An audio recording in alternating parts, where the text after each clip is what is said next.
नमस्कार, air news में आप सभी का स्वागत है।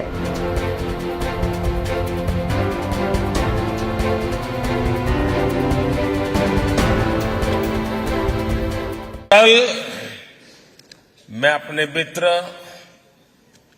प्रेसिडेंट मैक्रो के साथ नेशनल डे परेड का हिस्सा बनूंगा।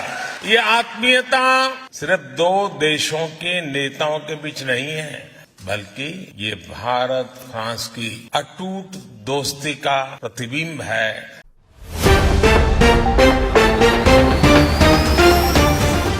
इस बार गणतंत्र दिवस समारोह के मुख्य अतिथि फ्रांस के राष्ट्रपति इमैनुअल मैक्रों होंगे।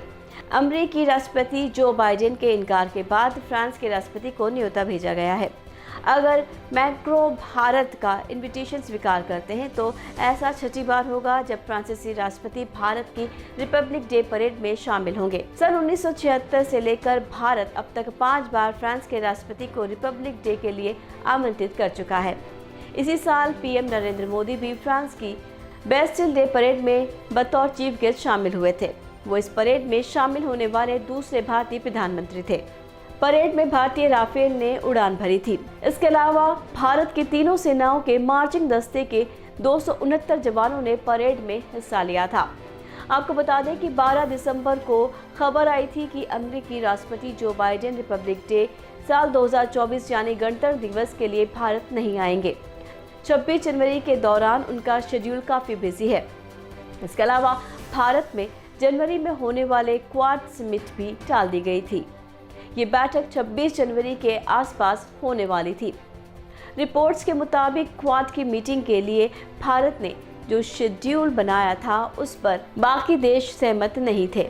आखिरी बार साल 2015 में तत्कालीन अमेरिकी राष्ट्रपति बराक ओबामा गणतंत्र दिवस के समारोह में शामिल हुए थे। अपनी 3 दिन की यात्रा में ओबामा ने पीएम मोदी के साथ मन की बात कार्यक्रम में भी शिरकत की थी। वहीं क्वाड के मेंबर देश ऑस्ट्रेलिया का नेशनल डे भी 26 जनवरी को ही होता है। इसी के चलते एंथनी अल्बनीज़ उस वक्त क्वाड की मीटिंग अटेंड नहीं कर सकते। लिहाजा इससे जापान के प्रधानमंत्री फूमिया किशिदा ने भी भारत आने की ज्यादा उम्मीद नहीं रही थी। अब आपको बताते हैं कि फ्रांस के साथ भारत के रिश्ते कैसे हैं। तो एक्सपर्ट्स के मुताबिक भारत को लेकर फ्रांस का स्टैंड दूसरे पश्चिम देशों से अलग है।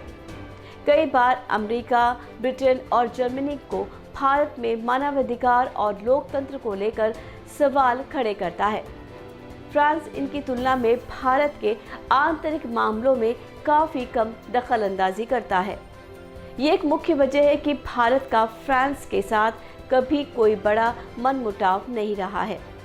इसके अलावा जुलाई 1998 में भारत ने परमाणु ताकत बनने की ठानी और न्यूक्लियर टेस्ट के लिए तो सभी पश्चिमी देशों ने इस पर आपत्ति जताई, लेकिन अमेरिका ने भारत पर कई तरह की पाबंदी लगाई थी। तब फ्रांस के राष्ट्रपति जैक शिराक ने भारत का समर्थन किया था।